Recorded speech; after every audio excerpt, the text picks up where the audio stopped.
뮤트예요.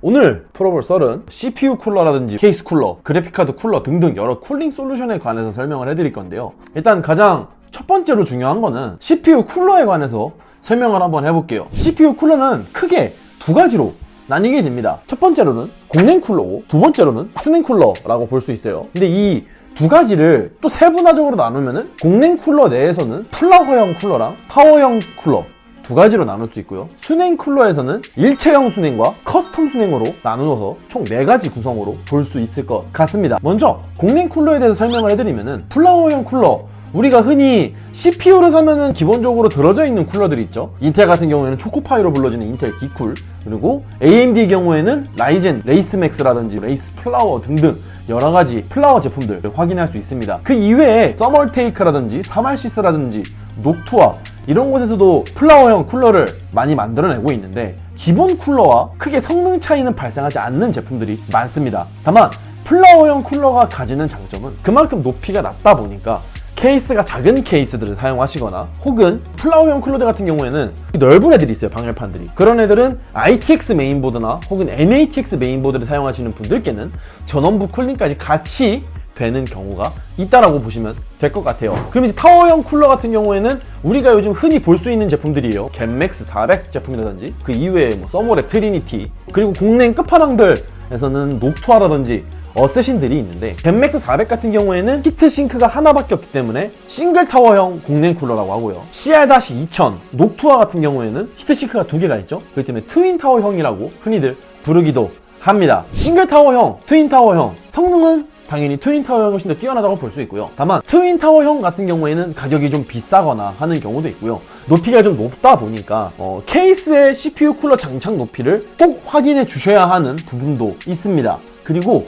RGB 메모리를 달게 되면은 팬이 올라가서 이쁘게 안 달린다거나 아니면 RGB 램들이 안 보이는 경우도 발생을 합니다. 다만 그만큼 쿨링 성능은 좋으니까요. 그리고 싱글 타워 쿨러랑 트윈 타워 쿨러의 그 다음 차이를 말씀을 드리면은 역시 가장 중요한 차이는 히트파이프 개수라고 볼 수 있어요. 공냉 쿨러가 아무리 팬 성능이 좋고 히트파이프가 두껍고 아무리 뭐 공냉 솔루션을 잘 잡았다고 해도 이 히트파이프 개수에 따라서 그리고 히트파이프의 굵기에 따라서 쿨링 성능이 좌지우지 되는 경우가 있습니다. 그 히트싱크 방열판을 뜯어보면은 그 아래로 이렇게 구리 심들이 지나가는 거를 보실 수 있어요. 근데 그 구리 심들이 방열판에서 식혀진 열기를 직접 CPU로 전달, 그리고 CPU의 열을 히트싱크로 전달해주는 그런 역할을 가진다고 볼 수 있을 것 같아요. 이게 가장 중요한 부분 중에 하나입니다. 그러면은 수냉 쿨러로 넘어갈게요. 수냉 쿨러도 제가 두 가지가 있다고 말씀드렸죠. A, I, O. 올인원 수냉 쿨러, 즉 일체형 수냉 쿨러가 있고요. 커스텀 수냉 쿨러가 있는데 일체형 수냉 쿨러는 요즘 많이 우리가 흔히 볼 수 있어요. 예를 들어서 겟맥스 240이라든지 아니면은 크라켄 제품들 혹은 최신형으로 나온 리알미의 갤러헤드 같은 그런 수냉 쿨러를 들 수 있고요. 커스텀 수냉 쿨러 같은 경우에는 EK에서 만드는 수냉 쿨러라든지 뭐 커세어, 서멀테이크 등등에서 아주 많이 나오고 있습니다. 일체형 수냉 쿨러 같은 경우에는 작동 원리가 라디에이터와 호스 그리고 펌프와 CPU 다이가 같이 합쳐진 제품이 나오고 있고요. 흔히들 그 CPU 펌프 부분 있죠? CPU 다이 부분, 그 부분에 펌프를 내장하는 경우가 존재합니다. 그리고 이거를 만드는 여러 가지 회사들이 있는데 그 중에서 아세텍이라는 곳에서 만드는 제품들이 가장 유명하다고 볼 수 있고요. 그 아세텍 OEM을 받는 제품들이 NGXT의 크라켄, 안텍의 머큐리 제품들, 그리고 에브가의 CLC 제품들을 예를 들 수 있을 것 같아요. 이거 같은 경우에는 펌프 크기가 동일하고 펌프가 동일하기 때문에 서로 호환이 가능하다는 점 참고를 부탁드리고요. 그리고 아세텍 제품들이 워낙에 AS도 길고 성능이 좋다 보니까 유명하다고 볼 수 있을 것 같습니다. 그 이외에 커세어 제품들 혹은 쿠거 뭐 여러 가지 회사들이 만들고 있지만은 자체 생산 혹은 다른 곳에 OEM을 맡겨서 수냉 쿨러를 제작을 한다라고 볼 수 있을 것 같고요. 수냉 쿨러가 가지는 장점은 확실히 공냉 쿨러에 비해서 성능이 좋다라고 말씀은 드릴 수 있을 것 같아요. 다만 여기서 제가 가장 중요하게 보는 거는 공냉 쿨러가 한 15만원 하는 제품이 있고 수냉 쿨러가 한 7, 8만원 하는 제품이 있으면은 공냉 쿨러의 성능이 조금 더 좋다라고 말씀을 드리려고 합니다. 예. 그렇게 저는 생각을 하고 있어요. 아무리 수냉 쿨러 성능이 좋다라고 해도 더 비싼 공냉 쿨러가 있다면은 그게 더 성능이 좋지 않을까. 그리고 각종 지표를 보더라도 그게 더 성능이 좋게 나오는 경우들도 많기 때문에 참고를 부탁드립니다. 드리도록 하겠습니다. 커스텀 순행 같은 경우에는 내용이 많기 때문에 어려워요. 커스텀 순행을 하시는 분들은 제 방송을 보지 않아도 컴퓨터를 잘 아시는 분들일 거기 때문에 패스하도록 하겠습니다. 이 다음번에는 케이스펜이에요. 케이스펜 같은 경우에는 우리가 요즘 뭐 많이 볼 수 있죠. RGB 펜들도 있고요. 넌 RGB 펜들도 있고 단일 지향성, 단일 RGB 제품들이 존재를 합니다. 이 제품들이 전력을 공급받는 방식부터 좀씩 차이가 나요. 몰렉스, 즉 IDE라고 불리는 방법으로 작동하는 방법들이 있고요. PWM 혹은 DC 방식으로 메인보드에 직결을 해서 속도를 조절하는 방법이 존재를 하는데요. PWM, DC 작동 방법을 채택하고 있는 펜 같은 경우에는 가격대가 매우 비싸다고 볼 수 있습니다. 왜냐? 펜 속도를 조절할 수 있기 때문이죠. 다만 IDE, 몰렉스 체결을 채택하는 쿨러 같은 경우에는 가격이 저렴합니다. 왜냐? 일단은 파워 직결이고 그 말인즉슨 계속 풀로드로 돌아간다 라고 보실 수 있을 것 같아요. 다만 DC 같은 경우에는 전력을 공급받음에 있어서 전력량으로 펜 속도를 조절을 하기 때문에 만약에 DC를 사용하는 RGB 혹은 LED 제품이 있다면은 펜 속도를 줄이면 줄일수록 광량이 줄어드는 단점을 가질 수 있다라고 볼 수 있을 것 같아요. 그리고 여기서 불편한 진실 제가 하나 말씀드리도록 하겠습니다. RGB 제품들 당연히 이쁘기는 합니다. 다만 그만큼 펜의 성능이 조금 떨어진다라고 볼 수 있는데요. 동일한 회사의 제품 두 가지를 비교를 해서 보면은 펜을 크게 볼 때 우리가 두 가지를 주로 봅니다. 풍량과 풍압을 주로 보게 되는데 논 RGB 제품, 블랙이나 화이트 이런 색으로 되어져 있는 제품이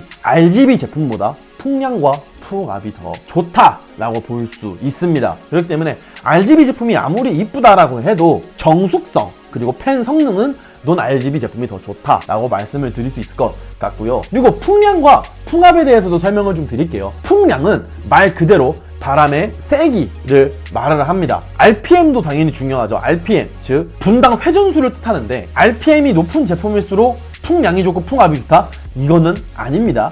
RPM이 높은 제품일수록 오히려 소음은 좀 더 올라가는 경향이 있고요. RPM에 따라서 풍량과 풍압이 그래프를 따지면 내려가기는 합니다만은 RPM이 낮은 제품임에도 불구하고 풍량과 풍압이 좋은 제품들이 존재를 한다는 점 참고를 부탁드리고요. 풍압 같은 경우에는 그 펜이 일정한 풍량 혹은 RPM에서 빨아들이는 바람의 압을 뜻하는 겁니다. 풍량이 좋고 풍압이 낮은 제품이 있고요.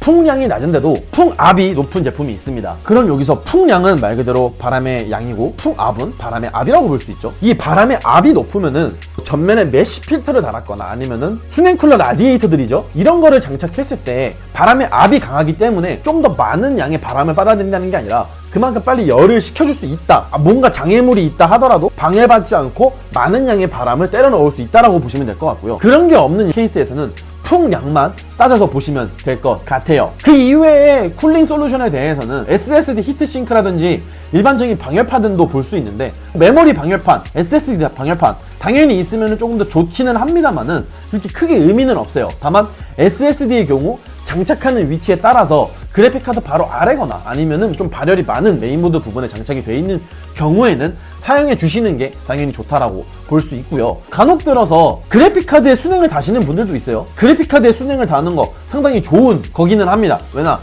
CPU보다 그래픽의 발열이 좀 더 높기도 하고요. 그리고 그래픽은 조그만한 코어 다이에 많은 코어를 때려 넣기 때문에 순행 쿨러를 장착을 하면은 GPU 오버클럭 하기에도 상당히 좋다라고 말씀을 드릴 수 있을 것 같아요. 그리고 케이스의 흡배기에 대해서도 간략하게 설명을 드리도록 하겠습니다.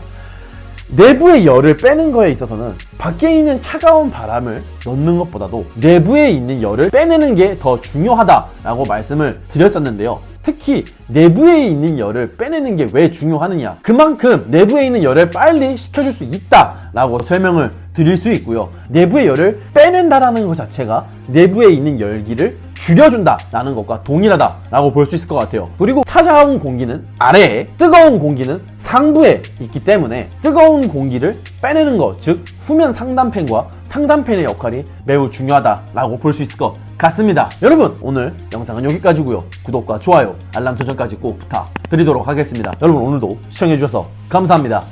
아디오스.